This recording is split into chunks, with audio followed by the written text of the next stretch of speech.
You tune into the Sportscast with Brian, Craig, and Jeff. Give you all the sports news you need. We give you outspoken thoughts about all the headlines. We talk baseball, football, hockey, and more. No matter the topic, we cover it. Get ready for the show and keep it outspoken. Keep it outspoken. We keep it outspoken only on the Sportscast.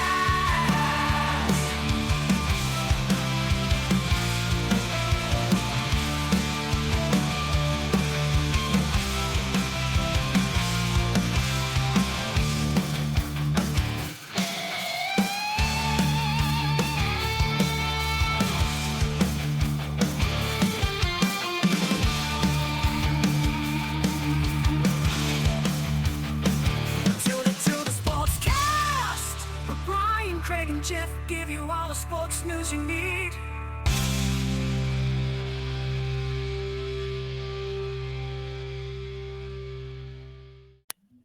Hey guys, welcome in. It's the Outspoken Sportscast here. You got your hosts Brian and Craig. Craig, brother man, how's it going? Craig's back. Woo! Craig All is right. back on a Friday. They had Friday Night Lights last night, so Craig's able to jump on and join us, which is fantastic news. And his dog is joining us too as well. All right, guys. Today's episode's 155. We're going to talk about the what 0-2 teams we think can still make the playoffs, what 2-0 teams we think might miss the playoffs.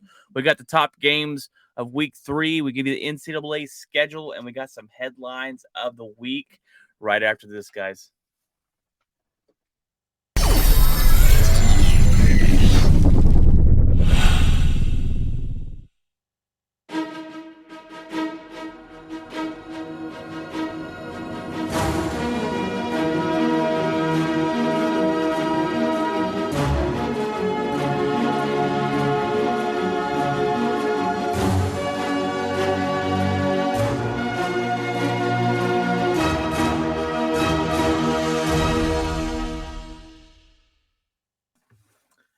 All right, guys, welcome in. We are going to give you the 0-2 team starting off first. That we're going to go through those and see what who we think might still make the playoffs. Because when you start off 0-2, Craig, you just gave me the percentage. It's like 83% chance of missing the playoffs. somewhere right to 83%. Now that's in the old schedule, without the added playoff team, but still, it's still got to be. Still got to be the 70 percentile that don't make it when you start 0-2. All right, well, we got the Titans, we got the Bengals, we got the Raiders, and we got the Falcons are all 0-2, and the Panthers. Heck, you could even throw the freaking Colts in here. They're 0-1-1.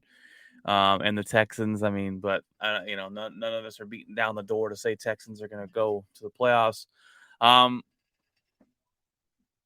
Let's start with the Bengals, I guess.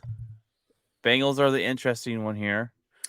We talked about $70 million on an offensive line, and you made it worse. I don't know how it could get any worse, but it did. No, it's worse than it was last year. It did. And spent $70 million to upgrade it, and they had one starter from the Super Bowl team last year on their team, and they changed up everybody else. Yeah. And it's just a wide open door, basically. Turnstile. It's a Joe Burrow. Now, this is one thing I talked about before is I want to see the Bengals do it again. Well, you got to see that consistency from them. 0-2 start doesn't look good. And they weren't all that great last year during the regular season. You know what I'm saying? There were some games where they should have beat the Packers. Some games they lost, they should have won, but they got hot in the playoffs. And was it more of a fluke? Was it not? It seems maybe it might have been. We're only 2 games in, so this 0-2 is a little overreaction, especially in the division they're in.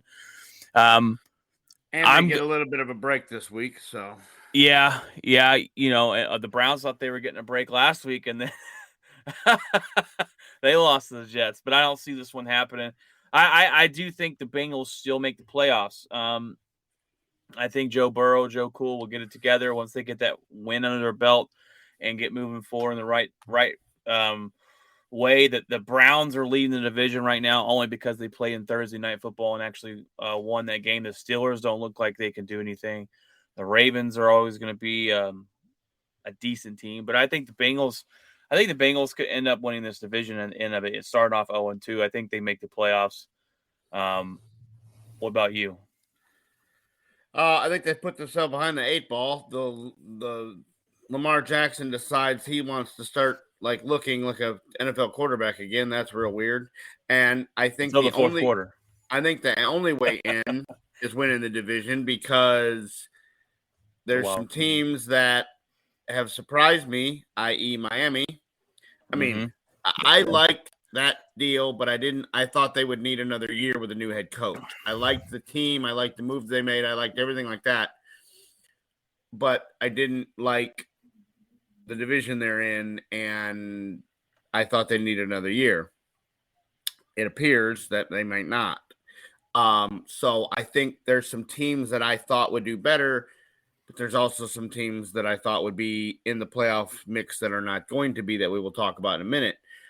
But I think that their only way in is going to be to win that division. And I think right now I would, after watching the first 2 weeks, I would give that division the Ravens, because they're just playing quarterback-wise, they're playing better football, and defensive-wise, they're playing better football. And I don't know. We'll see.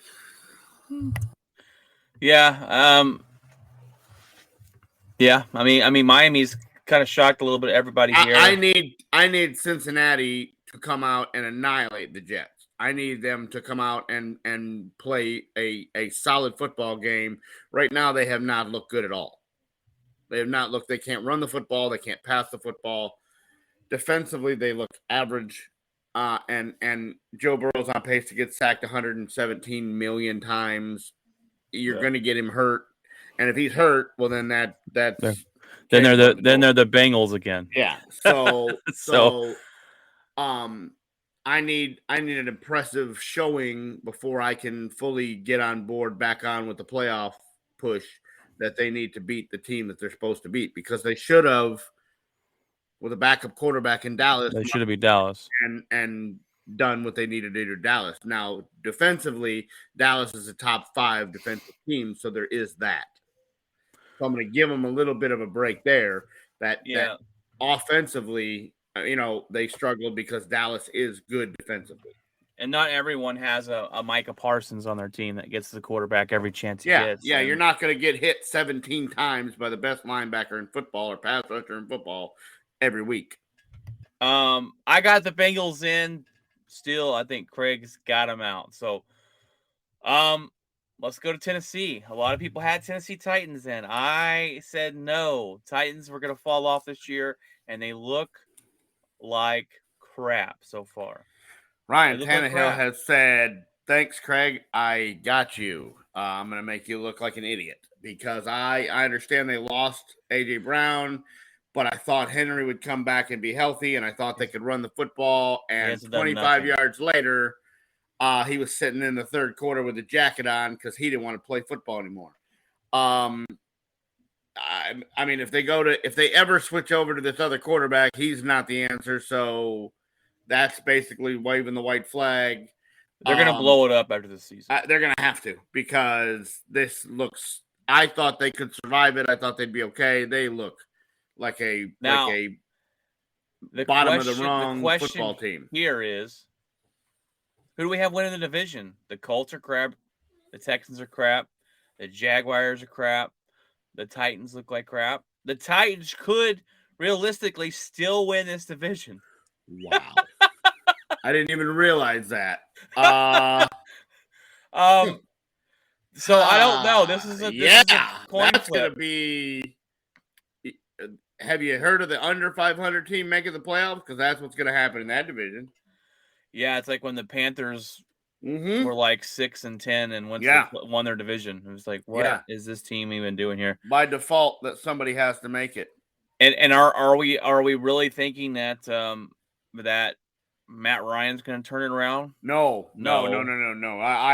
I called that that Father Time is undefeated, and I was very correct on that. They look terrible. Do we think this is Jacksonville's year with Trevor Lawrence? No.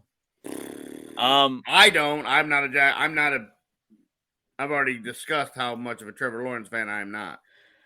So my thought says that Tennessee will win this division and make the playoffs. Well, that would make Craig look like a genius because that's what I picked. And I picked the Tennessee to fall off. Now, they clearly have fallen off.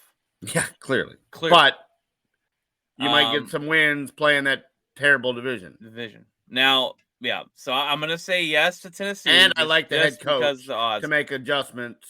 I like the head coach. Yeah. I do think if they don't do anything this season, I think they do kind of blow it up, and maybe he's a casualty. But I do like Vrabel. I think he's done a fantastic job there. We got the Raiders, and sorry, Raiders fans, I don't have you. You cannot start 0-2 in the death row division there, and not with Miami playing better. Lose the way you've lost. Yeah. And just not look good. Derek Carr turned over the ball 3 times in the first game against the Chargers. That's the game they should have won. You look at last week, they were 20 points. They blew a 20-point lead. Yeah. You get Devontae Adams, you're not using him. Your head coach needs to pull his head out of his butt and use him. This team is not going to make the playoffs this season. For all the Raiders fans, McDaniels is normally an offensive genius, and he has not been in the Raiders, the Vegas. He has not been that. They cannot get the ball to. One of the passes, he had 2 passes. One of them was a 1-yard slant for a touchdown. That doesn't work. Yeah. The first week, they looked like they were going to use him. They looked like they had chemistry, him and Devontae, and now they don't. So I don't know what's going on in LA, or in Las Vegas. They look confusing. They will not. They definitely will not make the playoffs in that division. You got the Panthers and Falcons. We can automatically. They're not going to make the playoffs. No. Let's not even talk about them. Baker looks like he's lost, and I think that's unfair because I think he just didn't have enough time to learn the system. And because Cleveland screwed him over. Yeah, the Cleveland holds on to him and wants some ransom, deal, and plus, he just didn't get any real. He didn't report to Cleveland, so he didn't do any kind of working out or throwing or anything until right before preseason. So I think they all kind of shafted him on that deal. And the other deal is no. I mean, the Falcons look terrible. Mariota looks a little better than he did before, but hey, they've been fighting. I will give them that. But they just don't have enough talent. No, and then in that division they're in, and you've got Philadelphia and Dallas, and now you've got San Francisco with Garoppolo and the Rams. You got too many teams for not enough spots. The Falcons aren't going to win 10, 12 games, and that's what you're going to have to do in the NFC to be in the playoffs. All right, and the 2-0 teams, let's go through them real quick. And there's only one to me that I think is going to miss the playoffs, and it's a little fluky. But you got the Dolphins 2-0, Bills are 2-0. You can scroll down. The Chiefs are 2-0. Those all 3 are going to make the playoffs. You got the Eagles and the Giants. They're 2-0, and you got the Buccaneers. That's 6 teams that start their season off 2-0. The Giants are the one here that I say are going to miss the playoffs. It is a fluke that they're 2-0. I give Brian Daboll some credit. He has got this team playing for him and fighting for him. They've played 2 cupcake opponents, and they haven't really beat them. I mean, they've. A total. They have a total. Who they play week 1? Of 5 points. Who they play week 1? Do you remember? I know they played the Panthers last week. They played the Titans week 1. Yeah, that's right. And they won by 1 point. Yeah. On a 2-point conversion at the end of regulation. I think this team looks to have a good head coach, Brian Daboll, offensive system coming from Buffalo. I really like them. They are trying to give Danny dimes. They're trying to simplify the offense. Stop with the dimes because he doesn't throw dimes. Yeah, no. Yeah, he's garbage. They're trying to simplify the system for Jones into what he does best. and they have Saquon, who's healthy for now. He's been playing good, but how long will that and last? so we will see. They have a better offensive line than they've had the last 2 seasons. But I just think that division's too strong, and well, I wouldn't say too strong. I mean, you got Dallas and Philadelphia that Philly. I think they're both. I think Dallas and Philly are both better than the Giants. I think all 3 are better. I just don't know how much better. Eagles are way better. Yeah, the Cowboys with Dak Prescott are way better. Yes, and that's what I'm saying. But without Dak Prescott, we don't know what they're going to be. No, and they play Monday night, and we'll find out. You know, if Cowboys will win. I mean, if the Dallas defense can keep Saquon in check, then they win the football game. If Saquon goes out there and goes for 170, like the Tampa running back did the first week, Fournette did the first week, then they're in trouble. And you know what's interesting about this year? When you look at the divisions or you look at the conferences, you can tell the strength is in the AFC, definitely. You can look at the AFC and go, the Bills are number 1. In the NFC, it's wide open. It's wide open. You can't. I mean, that's Eagles why you don't want to, as a fan, you don't want to see your quarterback go down, or you don't want to see anybody get hurt, because you very easily, this could be the year that you don't have to have an elite squad to make the Super Bowl. You could very easily make a run in the NFC. You look at the Eagles have looked the best, I think, out of right now of the first 2 games. I think they've looked the best. Yes, but I just don't. They haven't played a team that is solid top to bottom. Well, they got an easy schedule coming too. I mean, I know 100%. They can start 6-2, and that's on a bad. Like that's losing to Dallas, I think, which I don't know if they will. But they've looked the best out of. It doesn't matter who they play. They've looked the best out of the 2 games. The whole NFC North's 1-1.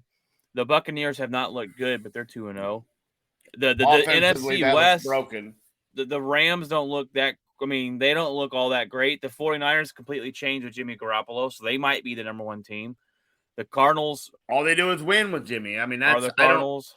I don't know how, but he is like 23-9 or something, like as a starter. I mean, and without Shanahan, Shanahan without him is like 12 and 20 something. Like it's not. I don't know why they're so. I mean, I'm not a big Jimmy G fan, but he obviously knows that system. And he wins. He led you to the Super Bowl. Like, I don't understand why we're trying to run the guy out of town. Yeah. Oh, they already came out and said, speaking of that, the 49ers have already come out and said, Trey Lance is our guy next year, no matter what. I'm like, what if Jimmy goes and takes you to the Super Bowl again? You're just going to be like, all right, sorry, we're going to go with this rookie who, so far, what we've seen does not look like he's ready for the NFL. Yeah. And I don't think he's not like he's out here working on whatever he's struggling with on a broken ankle. Did you see Jimmy when they were playing? All the team was over there, like giving him hugs and like, oh yeah, Jimmy. Like I think they rally around Jimmy. It's just like they were talking about with Dak Prescott when he took over for Romo. He threw a pass in the LA Coliseum, and everybody on the thing was on the sideline, out on the field, high fiving him. He has the team around him. He has the support of the locker room. And that's exactly what Garoppolo has in San Francisco. He has the support of his fellow guys. He has the offense. I'll tell you, the happiest guy in the huddle is Brandon Ayuk, because that's his guy. And Trey Lance couldn't get him the ball. So this team's going to run a lot better with Jimmy, and I think so. Like I said, I picked when we did our picks. I picked the 49ers, but I picked them under the stipulation that Garoppolo played. Well, and I'm not trying to sit here and kill Trey Lance. He hasn't had enough time, but from what we've seen so far, it doesn't look all that great. He played a bad Bears team and only put up 10 points. I'll give him the fact that it was so wet outside that there was a flood on the field. That field was ridiculous. They need to burn down Soldier Field and get a better one. Not a condition anybody should play in. And then he only played a set of downs in the second game. So I get it, but I don't know. the guy that has a 800 winning percentage and has led you to a Super Bowl, I just can't see why they're showing him the door. It doesn't make sense to me. All right, we're gonna go in the top 3 or top games of the week. Now we usually give you the top 5. There's a lot of bad football games starting this week. We did our picks. I was like, bad. Don't you wish you had a ticket? Yeah. So the number one matchup I think is going to be Miami and the Bills. The Bills go to Miami. We're gonna see. I want to watch that football game from start to finish. We're gonna see how good Miami is. Yes. Well, was this a fluke? They came back and they beat Baltimore last week. They shouldn't have won that game. Baltimore, because Lamar Jackson couldn't move the ball. Miami was able to come down and score all those points in the fourth quarter. And we know what the Buffalo Bills are. I'm interested to see Tua under the pressure of this defense. And I'm interested to see this defense play against the Bills. Can they get to Josh Allen? Can they stop the train that's a moving? Because right now it looks like it has left the station. Yes. The revenge train has left the station, and it is full blow in the right direction. We both picked Buffalo. I kind of wanted to lean towards Miami, but I want to. But that defense let up 35 to a Ravens team. That means they're going to let up 70 to Buffalo. Because if they win, if they win, they're the top. This will put them on the top. Hey, I had them in my top 5 power rankings. Yeah, I can't do that yet. You let up 35 to the Ravens. I can't. We got Aaron Rodgers going to face Tampa Bay over there to face Brady. It ought to be interesting since both wide receiver cores are completely injured. We're already going to Sammy Watkins is off the injured list. Yeah, well, Sammy Watkins is out already. Randall Cobb didn't practice due to illness. We have you got Tampa Bay's issues. They're calling up Cole Beasley, who hasn't played football this year. I said, "Hey, Cole, we kind of need you." You heard how that went down, right? No. Cole slid into Tom's DMs and said, "Hey, looks like you need a wide receiver." And Tom's like, "Yeah, I think I do. I'll go. I'll take care of it." And he went up to the GM and told him to go sign Cole Beasley, and they did. Well, there you go. I mean, if Tom Brady can turn any tiny little white guy into a good wide receiver, it's Tom Brady. He'll make him the next Julian Edelman or Wes Welker out here. And Cole Beasley. Scotty Miller is going to be the it's going to be the Scotty Miller and Cole Beasley show. Cole Beasley show down there.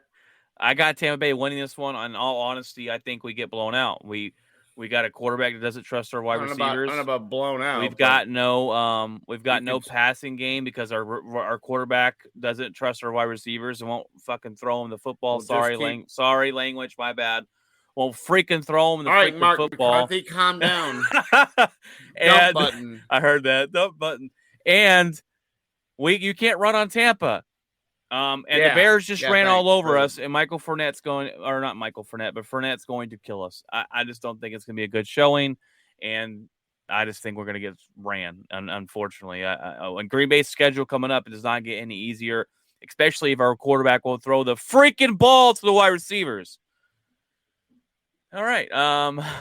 We've got any other ham banana points you'd like to make at this point? Oh my gosh.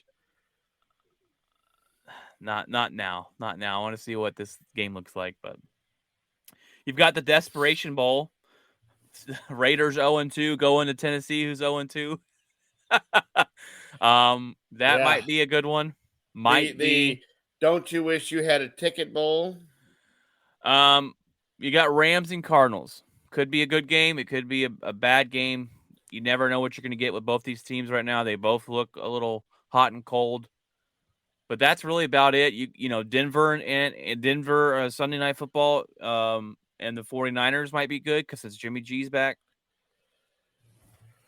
Yes. And other than that, the rest of the games don't look very good.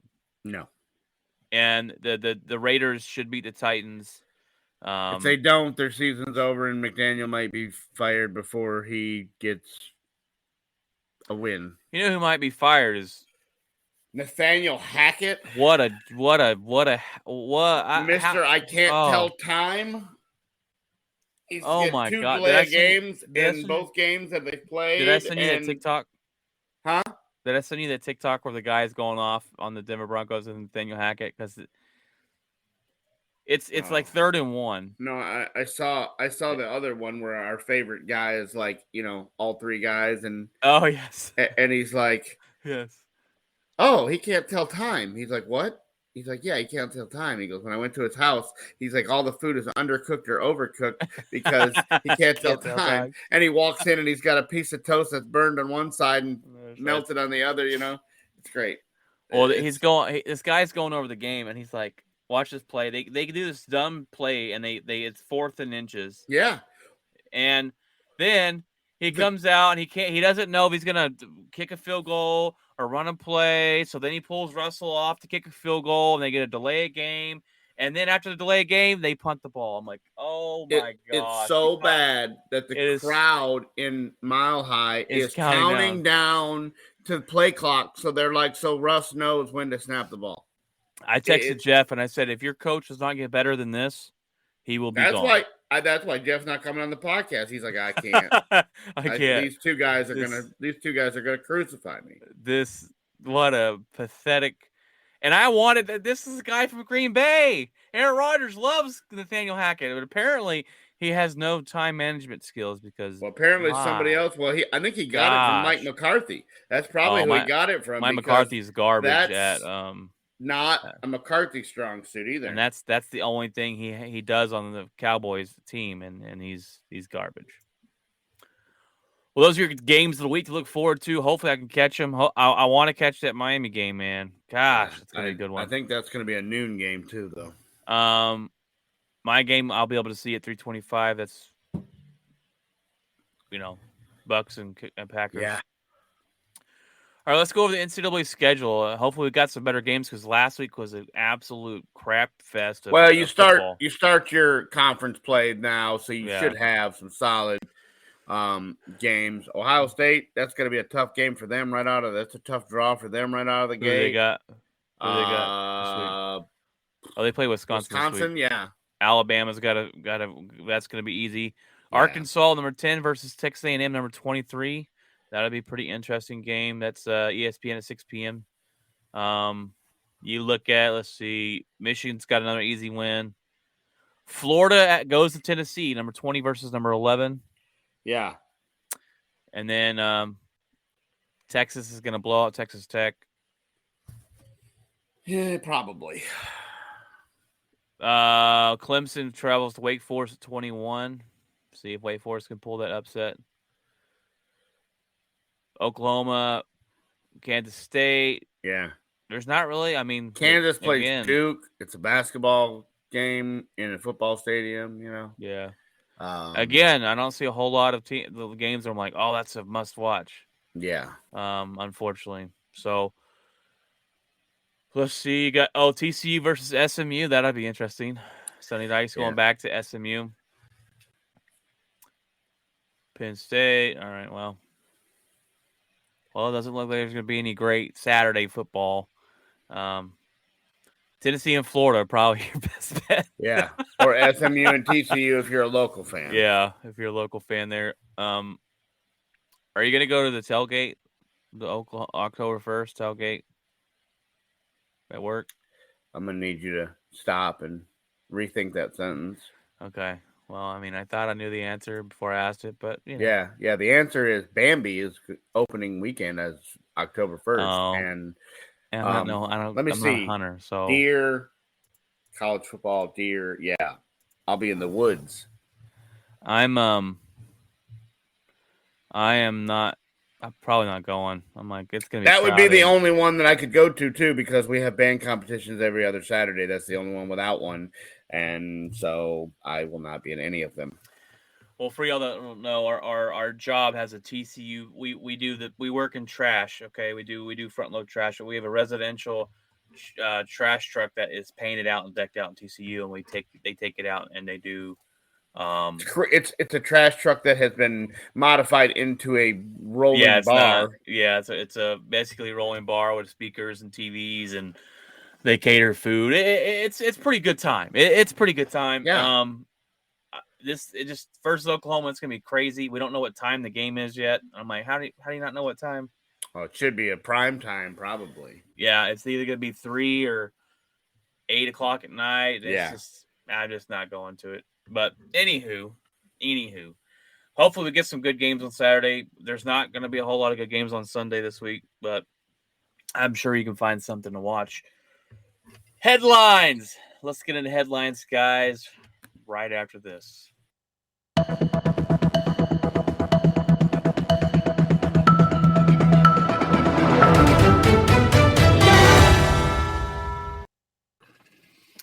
All right, guys. Well, headlines of the week. We got some baseball. We got some basketball for you, which is, I know, completely different from the usual NFL talk or college football talk we've been doing. But right off the bat, we got Boston's head coach being suspended for a year for having relations with a woman inside that works with the Boston Celtics, and this is quite kind of crazy to me.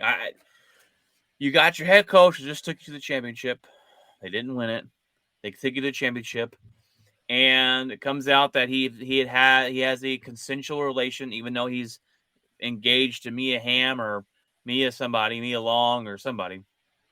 And they told him, hey, you got to stop, basically. You need to stop this. He didn't listen to them. They found out some more. They found out it was still going on, so they suspended him for a full season. When I first heard this, I go, oh, it's a slap on the wrist. He'll get like a couple games here and then be done. For the team to come out and go, it's a full year, it makes me think there's something else going on behind the scenes that they're not willing to put out there. Because that's a harsh punishment. The NBA just suspended an owner for a year for being a racist, and we'll get into that in a minute. A racist and a misogynistic. I can't say that word, but whatever. But I'm like, he gets a year for having a consensual relationship with someone that works for the team. Problem is, there's stories coming out that after they came to him and said stop, that she came to the organization and said he's making moves that are not consensual anymore. So I think there's more to the story. I think what happened was Ime Udoka's camp tried to get in front of this and came to Shams Charania and said, listen, their organization has found out that we're in a consensual relationship, and consensual, and just drove the word consensual in there. And Shams Charania took it and ran with it and reported it. And now things are coming out slowly that maybe it wasn't so consensual. And so that's why the 82.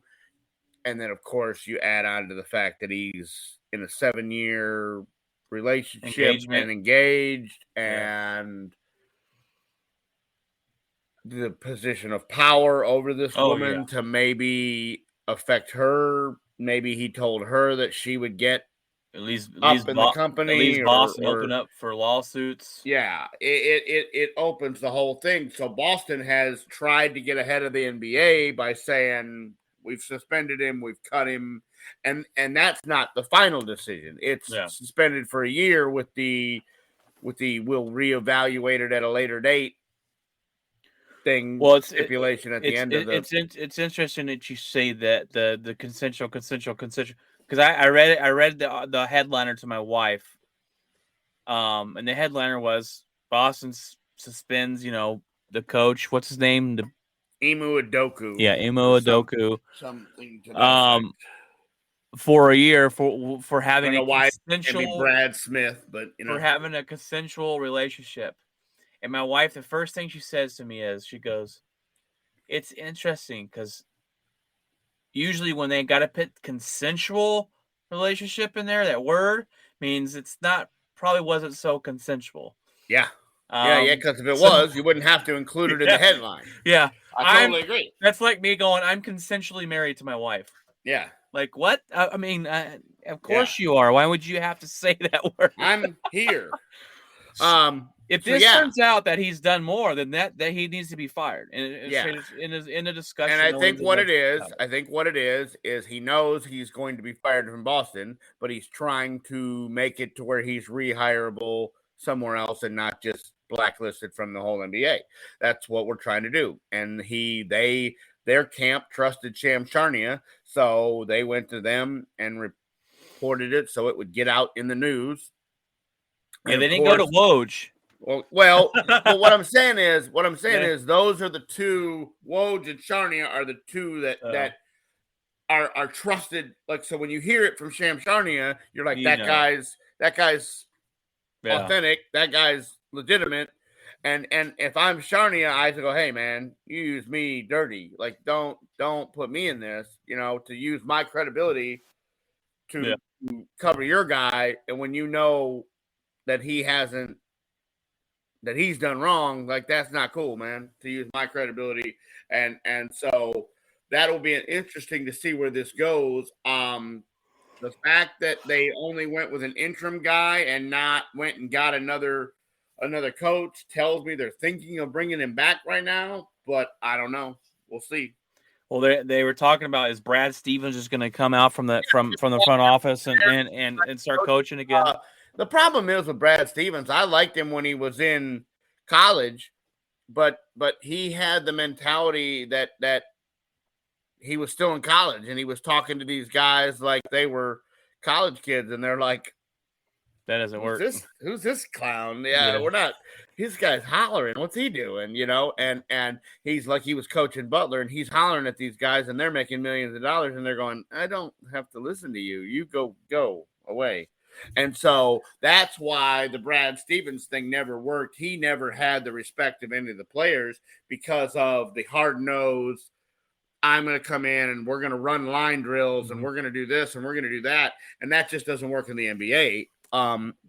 That's the same reason why what's his face didn't work out in Jacksonville. 100%, Urban Meyer. Yeah.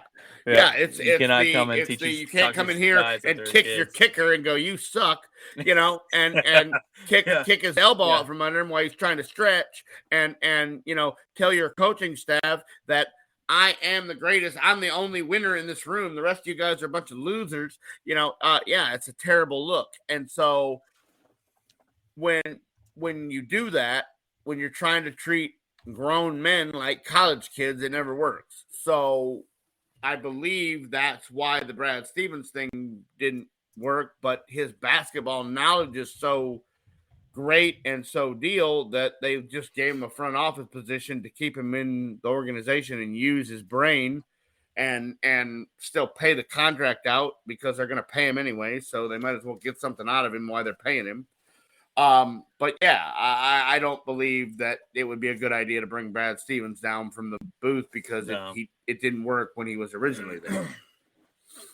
Well, going into another scandalous story in the NBA, the Suns owner got a suspension of a year and a $10 million fine, Robert Sarver, that is, for being racist, making some racist remarks, being misogynistic towards women, and all that, being a complete other piece of crap human being, right? So he's selling the team. He came out. Did you hear his apology? Both teams. Yeah, he's selling both. He owns the Suns and then the Phoenix Mercury, the women WNBA. He basically came out. He basically came out and said, "I'm selling both teams." It was basically said, because of the weak generation we're around, I'm going to sell him a team. Well, yeah, basically said, I was going to take my year suspension, but it appears that you guys are a bunch of, unforgiving, people that don't understand the culture we live in and don't understand that what I did wasn't exactly as bad as what they made it out to be. So I'm just going to sell the team and make a bunch of money and take my millions and billions of dollars and go start something new. And that's what he's going to do. He's going to make billions of dollars on both franchises, and he's going to live a grand life, and he doesn't care to what he's going to do. And he's going to, both franchises will end up having to go back into start over mode, and he'll set the Phoenix Suns back, and all the work they did with Booker and Ayton and all this, all the work they've done is going to be erased because the entire franchise will be in shambles. Well, first of all, look, I hate cancel culture. I get it. I hate it. I don't like it. Yeah, but there is a point. There is a line. There is a line. That's where I was going next. That you can't be racist. It doesn't matter what generation you are. Being racist is just crap. All right, we're not going to take it. Being racist and being misogynistic towards women and treating women wrong, you cannot get away with that anymore. All right, we're taking a stand against that. And if you don't like it, then don't be a piece of crap. It's that simple. It's not that difficult to not be a racist and not treat women like crap. That's just not that. That's just basic human freaking decency. And it happens a lot in sports. But Boston, the Suns, it happens all over the place, unfortunately. Yeah, but I mean the Mavs had a whole deal here. Oh, that they had Mark Cuban's. Bring I can't stand Mark Cuban, man. Cynthia, whatever her name is, there to overlook the whole organization, and Mm-hmm. Yep, it happens all over the place. Sports, regular Washington, life, everywhere. You got those guys walking up the glass staircase, The Commanders, that owner there needs to be selling the football team. Yeah. I mean, he's got women walking up the glass staircase, looking up their skirts. I mean, it's ridiculous. It's ridiculous. All right. Well, the last headline we got is Aaron Judge is chasing history.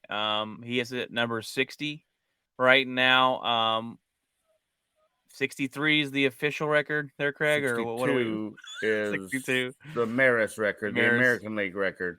The real record is 73, which with an asterisk by it, but is there? I don't see an asterisk. There should be. Steroids played a lot into that with never failed a Barry test. Bonds. Okay. Never got suspended. But go read that book. I'll tell you his hat size grew at 34 years old. It's like how. Maybe it shrunk. Maybe it got wet. His shoes. Maybe it got wet. His shoes went up. Like, you cannot sit here and tell me that Barry Bonds did not take steroids. He knew the system. He rubbed a cream on. What happened after that? Get out of here. I know you're a Giants fan, but you gotta be realistic with it. What happened after we rubbed the cream on? Because we went from 180 pounds to 240 pounds, we just had a good week in the gym. Just had a good week. A good week. Yeah. A good couple of months. Did not shake my finger at Congress and say I did not do steroids and then failed a test a week later. So I did not do that. That guy's an idiot. A-Rod, what an idiot. But hey, at least A-Rod admitted to it, and it wasn't like, I didn't, how dare you? And then because he got tests that failed. Yeah. What a moron. Anyways, Aaron Judge could break that record here in Texas, which would be I don't know if it'll be in Texas. I mean, he's going to add to it in Texas. It might be broken before he gets here. It just depends on if they pitch to him or not. They better pitch to him. I mean, how cowardly would you be to be like, oh, we're going to walk him? Like, get out of here. I mean, and that's Barry Bonds at 73 and got walked 170 some odd times. Aaron Judge has only been intentionally walked like 5 times. So at least he's not dealing with that. But it is a good stat to look at.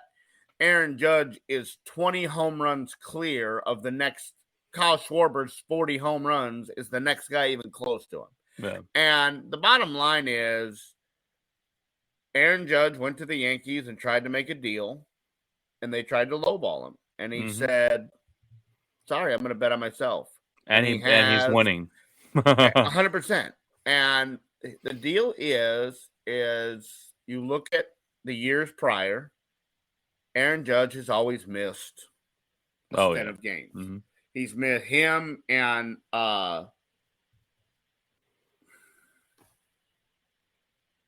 other guy that they have there that came from Miami, Giancarlo Stanton. There you go. I'm just can't think of his name. Stanton, they always go on the DL for 2 and 3 periods of time.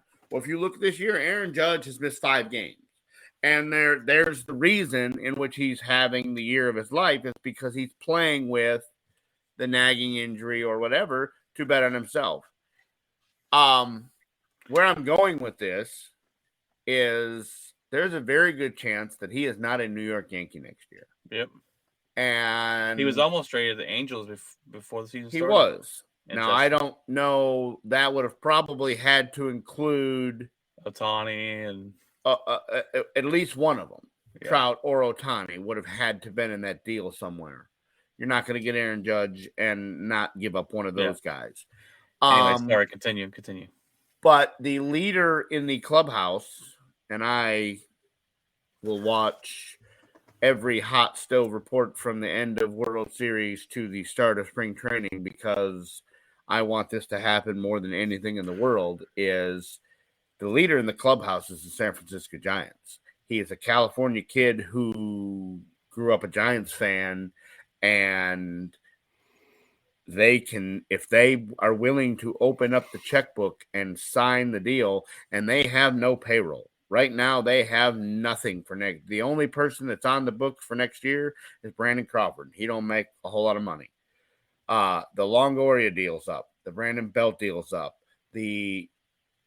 All they got in the pitching rotation is Rondon, and I'm not sure that they're on board to keep him because of a deal he had this year where he kicked a bat and ends up hitting one of the shortstops in the leg because he melted down and kicked something in the dugout and almost hurt one of his teammates.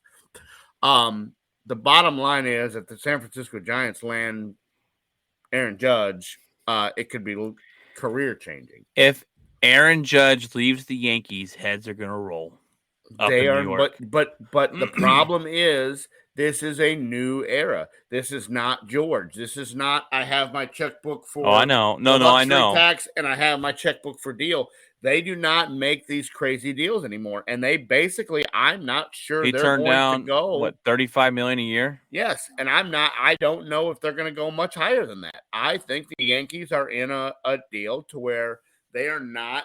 They don't do the luxury tax anymore. They don't do the I'm going to write the You'll have fans burning down the stadium if they don't sign back. I totally Judge. agree. I totally agree. But the fact that it wasn't done going into this thing and we've gotten to this point is not a good thing. No, if you look at this, when every guy that does this doesn't normally land with the team that gave him a dead man deal. Unless they're willing to just open the book. Yeah, unless they say we made a mistake. Here's 60. I mean, he will make $400 or $500 million. He will make that. Whatever the top in baseball is right now, he will make $1 more than that. Here's the interesting thing, though, when you're talking about him. Isn't it interesting that he's missed barely any time when it's a contract year? Yes. Why does he not put all that in through other years? That to me makes it seem like it does. And a little fishy, you wonder work ethic wise, you have to question that. If he signs the $500 million deal, is he going to go right back to I got a hangnail and I'm going to miss 40 games? Right. Because that's not what you're paying for. You know what I mean? You're paying for. And in baseball, it's all guaranteed money. So if he goes out and misses 80 of the 162, guess what? You're still paying him all the money, and he's going to miss 80 of the 162. And so, and he's older. He's 31. He's not young. He did not come into the league at like these kids at 18. He came in later, and so this is his only contract.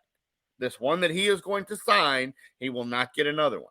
And the problem is this is going to be the Pujols deal all over again. Mm-hmm. You're going to sign a deal that is 10 years, $500 million, $50 million a year. He is going to be 45 years old trying to hit home runs and make $50 million at 43 years old, and he's going to hit 7 homers, because he's going to be over the hill. And while Pujols has done great for baseball and he's about to hit 700, and I hope he does, But he made a bunch of money from the Angels when he signed that contract. I said the last 3 years of this contract or the last 4 years of this contract are not going to be. Absolutely. And that was $300 million. Yeah. That was back when $300 million was a lot. We're talking another $100 or $200 million And it's going to be the same deal. It's going to be the guy's going to be over the hill at the back of it. And so while I would love nothing more than to put Aaron Judge in a Giants uniform and watch him hit balls into the cove all day long, and knock people off their canoes as they drive by and their kayaks as they drive by, I don't know if it's a smart deal. It would be fine for now. I don't know down the road what the deal becomes. Well, you take that risk. I mean, you would. I think so, because this guy he's gotten better. This guy could break the record for the AL home run record. He's could win the Triple Crown. I don't think anybody's ever done those two in the same, right? I mean, Triple Crown and the last person to win the Triple Crown was Miguel Cabrera, and he did not break the home run record when he did it. No. So he's having a record-breaking season all around, and that's fantastic. His age would worry me, and that's maybe why that when all the injuries, maybe that's why that the Yankees were like, we're not going over this point. And that's what I'm getting at. That's going to be the excuse. And that's going to be the sell job if he does leave. And look, I hate the Yankees. I hope he does leave. I hope he does. That's going to be the sell job of the fans. He's always hurt. Yeah. He's old. And there you have the Yankees will miss him, but I don't think they'll miss him. I don't think it'll completely crap the team over. Cripple the franchise. Right. But it will be a piece they miss especially after this season. And I'm interested to hear Jeff's take, being a Yankees fan, because Jeff will tell you he's coming back. But and they will be the first ones he talks to, and they will be the ones that have the first deal. But they just also, if you keep in mind, they just designated for assignment. They just DFA'd Miguel Andujar. Here's a guy who 2 years ago had a Rookie of the Year and was supposed to be the next big star in New York, and they just DFA'd him right before the playoffs. Like they're like, we don't think that you can give us anything for the playoff run. This guy is deal. And so you're paying him and you're going to designate him for assignment. So Miguel Andujar is now out on the market to be signed by anybody. And so I just, the Yankees are the organization since Papa Steinbrenner has, gone on, and the Hal is running it, and they just they're not doing right. They're not running the organization like it's been run in the past. So guys that don't perform and don't want to conform to the salary cap and help the team salary wise, they're just moving on. So it'll be very interesting to see what the Yankees do with this, whether they pay him or not, because he's earned it. He went out and he earned it. And not a lot of people, you see this happen time and time again where they bet on themselves, and it normally doesn't work out this well. Work out too well. And this has worked out not only well, but better than anything has ever worked out. When you go to a team and they don't get the deal done before the contract's up, right? It's normally never it's not good. a good thing. No. Lamar Jackson did it with the Ravens. No, I guarantee you he's not a Raven next year. They just when that bridge is burned, the player will take the same amount of money that the franchise that he just left. Yeah, they can match it, and he'll go there because to him, the organization that you just put all this heart, sweat, tears, and carry this team to the World Series and carry this team to the playoffs, you feel disrespected by this number. Well, the new team gives you the number. It may not be as much disrespect because they may sit down and explain it better. They may have a better sales job. And the fact that Barry Bonds is a huge Aaron Judge fan and says, hey, I want him to not only break the record, but I want him to come here and break all my records. I want him to come here and he's on the organization. The Giants have just added Buster Posey to the management group over in San Francisco. He just bought into the management group over there. So they're going to try to redo the organization and get back to where they were in 2012, 2014, and try to rebuild that franchise. And what better way to do that than Aaron Judge? Definitely. Definitely. Rangers aren't going to open the paybook for Aaron Judge. I don't think again. They'll be that. Yeah, they just spent all that money last year. I doubt they'll be for Aaron Judge this year. They better spend more money this offseason. They've got to. They've got to. Well, the problem is in Texas is going to be they have pitching, but it's a little ways away. Al Leiter had a horrible Double-A. The numbers in Double-A did not look good. He's going to need to. Now, I don't know if they fast track him or fast track Kumar Rocker, and put them where they don't need to be and jeopardize their careers. The problem in Texas is they have never been one to known to develop arms.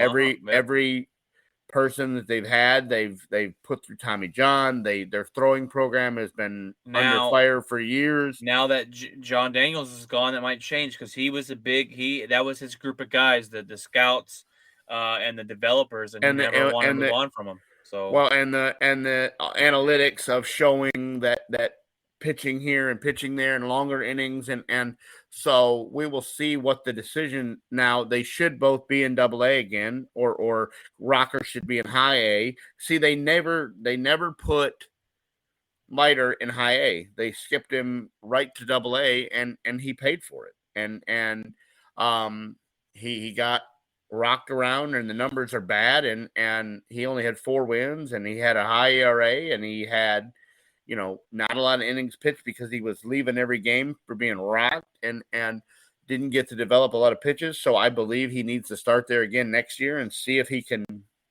have a better year. But I just don't know. I don't know how much longer the Rangers can wait. Oh, not very long. They burned through a couple managers already. They've burned through a general manager. Ownership is tired of deal. They spent a bunch of money and they didn't get a whole lot better this year. We're in the position because of ownership. Yes, because you didn't spend money for years to come. They can't get mad when we spent money one year and then we don't do good. You spend money on a guy who came from an organization that he's done nothing but win, and now here he is playing baseball that's meaningless, and he's kind of quit on the team, and so. I was going to say we're already looking for reasons to get rid of the guy. I mean, he hasn't been here 1 year, guys. Let's just chill out. And they're saying that he's quit on the team and he's not a team guy. And of course they're finding out that the guy from Oakland made a bunch of errors. I'm like, well, yeah, if you just look at his stats, that's what he does. Like, you didn't look at this before you signed him. Like, that's defensively, he's a liability. Huh? What guy from Oakland? The third baseman. The other guy they signed in the offseason. Simeon? He was from Toronto. Well, he played for Oakland originally. Oh, I was going to say, I don't think we signed a guy from Toronto. I'm just tired. And Simeon is a defensive liability. He makes 100 errors a year. That's what he's going to do. And they both had a slow start to the season. Yes, and you're in a new place, and you're trying to put pressure on yourself. But the bottom line is there's going to be Major League Baseball is going to look totally different next year. I'm glad. The pitch clock, yes, the shift that is not allowed. Amen. I love it. And all of the changes and you can't throw the base more than twice or 3 times. If you do it more than twice and you don't pick him off, then he automatically gets second. It's a balk, basically. Yeah. So it's going to look totally different than the game that you've grown up watching. So I'll be interested to see what these changes do. Well, it's different. It's different now than what I grew up watching, and I don't like what it's turned out. And analytics have changed it completely. And we're going to see if you look at balls and play more with no shifts and if you look at, I guarantee if you were to go to the 2 stadiums that have big games tonight, if you go into Yankee Stadium and you go into wherever the St. Louis Cardinals are playing, there are newer juice baseballs in both those stadiums right now. Oh yeah. Because of they want how Albert Pujols has not hit a home run in the whole first half of the season. He had like 2. And then all of a sudden he hits 10 in the span of 2 weeks. And Mike Trout comes back from the disabled list or injured list, whenever you call it now, and hits a homer in 8 straight games. And Aaron Judge now has 60 homers and is hitting baseballs that still haven't landed yet. And if you look at all these kids in their first major league game, in their first major league at bat, they're hitting home runs. How many times Josh have Young, the first the Rangers, major league hit been a home run? Josh Young, the guy. It's been 3 times for the Rangers this season. And that's exactly what I'm talking about. Is every time you have a call-up guy, every time it's their first show, hey, look, they hit a home run. Well, did they? Because juice baseball and a belt-high fastball. Like, what are we doing? I've loved this game since I was 5 years old.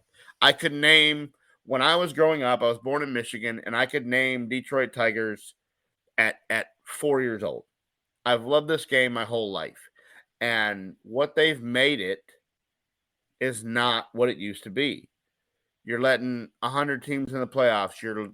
If you don't win 95 games, you don't have a chance. Mm-hmm. And if you don't score 11 runs, you don't have a chance. And if you don't spend $10 billion, you don't have a chance. What happened to the days of developing your minor league systems and calling guys up and growing a farm system and guys that were in your organization their whole life? That time's gone. The only thing you build a minor league franchise for is to send them somewhere else to get the big name. That's the only time you do it. The Houston Astros have built a minor league franchise, and none of the guys that they grew, I think Altuve is the only one. Springer's gone. This guy's gone. Bregman's had a bad year. The bottom line is they went out and got Verlander. They went out and got the guy that's for the Yankees now, that's pitching for the Yankees now. Cole. Yeah, they went out and got Cole, Garrett Cole. To win the World Series, they went out and paid those guys. And that's why when the Giants win the World Series, people are like, wait a minute, what? They didn't go pay anybody. They didn't. What happened? This isn't supposed to be like last year when they won 107 games. That was a team that in preseason picks wasn't supposed to go 500, and they went 107 games with a bunch of guys that nobody knew. Yeah, and that is the way the game's supposed to be played. The way you win now is pay a bunch of guys that hit home runs. Well, to me, it's a little bit of both. You look at the Astros that won recently. You look at the Dodgers, and they do build a farm system. And when they get a farm system good enough, they bring those guys up. Well, they bring them. They build those guys up to the Major League Baseball. Then they, like the Yankees, they went out and signed the big guys, right? The Dodgers will sign big guys, but it's a mix and match to me. They take what they built in the farm, they buy some guys, they mix and match them, and then after they win a championship, they sell it off. Yeah, that's the way it's done. There's no dynasty. Until you can build a farm system and then have money to spend, you're not going to win. The Rangers aren't going to win because they don't do that, but the Dodgers do that. The Yankees, the Padres do that. Just went the a bunch Astros of money. Do that. The Padres do that. Yeah.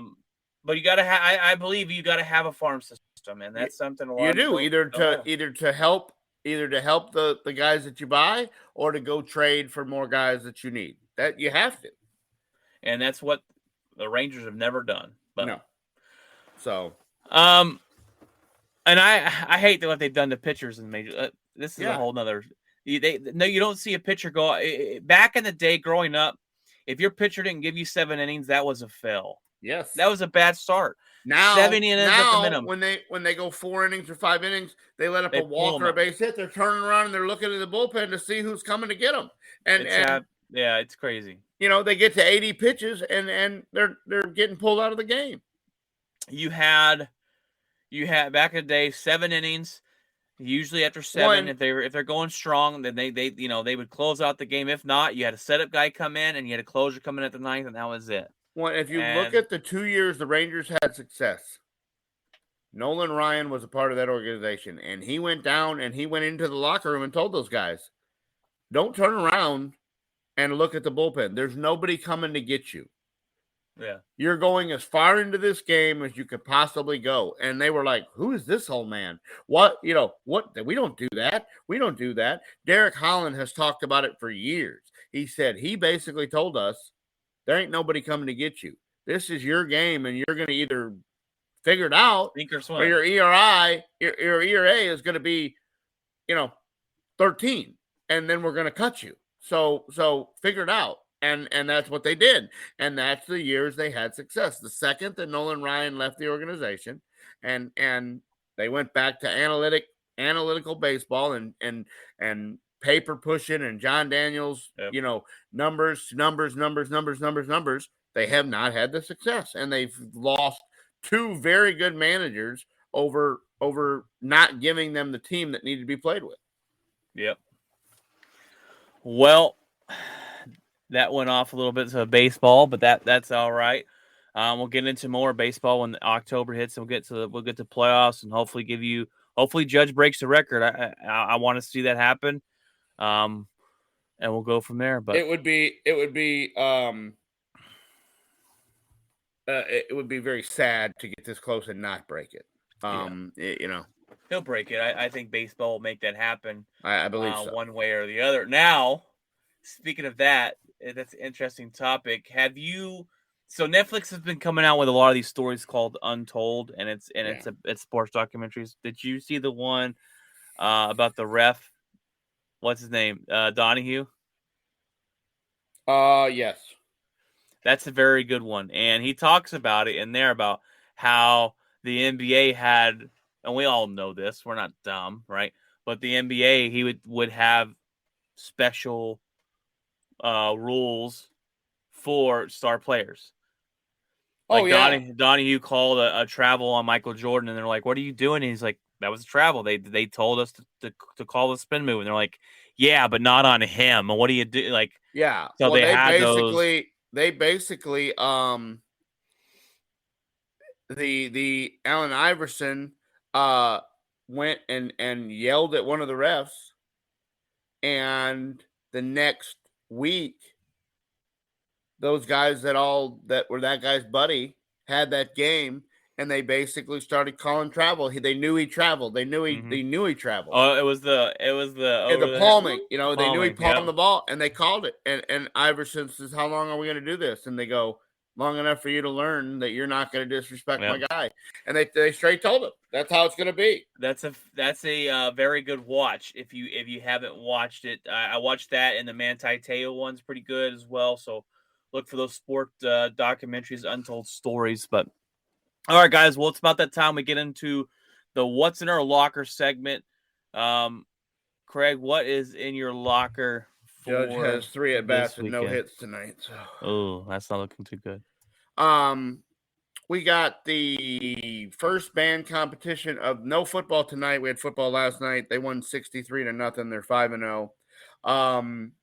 And tomorrow is the first band competition of the year for my son in his senior year. So that will be all day.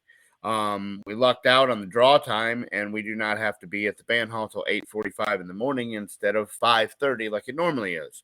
So I get actually a little bit of sleep before we go because we will be there till midnight. And then I believe Sunday morning I'm going to go throw the cell cam that I got up that sends pictures to my phone out at the Deer Lease up and make sure everything is set up for next weekend, which will be opening weekend hunting season. Getting ready for vacation. The first week of October, I will be on vacation, which that is much needed because I haven't taken any time off all year. So the first week of October will be away from everything and unplug for a little bit and go hunting and probably catch up on some of these documentaries and everything like that. So that's about it. We're going to do band competition on Saturday and watch the NFL on Sunday. Oh, and I did Monday night something that I had never done. Oh, yeah. If we could talk about that. Yeah, that very, very interesting night. I shot 800 on the button, and I have had multiple chances at this and bowling. not He's talking about bowling. Yeah, and not done it. And if you would have told me to start the night that I was going to do it, I would have laughed at you because I left work late and decided I was kind of between the rock and the hard place of whether to go home or whether to go straight to the bowling alley. And I went home and showered and changed real quick. Well, there was a bad accident on the highway leading to City View. 20 and Granbury Road had all 4 lanes shut down, and you were forced to get off the highway. So we were supposed to be there at 6:30, and I didn't get there till about 6:50. So I didn't get any practice. And I start the night and throw the first ball of the night right in the ditch. And then spare it and throw 10 in a row and shoot 289 with no practice. Turn around and shoot 255 and 256 and shoot 800 right on the button. So the best part about it was I've bowled for my whole life, and my dad taught me from when I was young. I'm the only one of the kids that followed it and stuck with it, and he was there. And so he had one a while back and shot 802, and I shoot 800 and finally can get that checked off the bucket list. So it was a good night. Nice, man. Well, congrats on that. That's awesome. The ring is ordered, and it'll be here in a couple weeks. Yeah, your championship ring. Yeah. That's awesome, man. Well, my locker this week, I ain't got much going on, man. Just looking at switching phone services. Going to get a new phone, so that's get a new phone. It's a little exciting. That's about it, man. I got nothing this weekend. I got football on Sunday to watch. Yeah. Church on Sunday. We got those weekends are the best, man.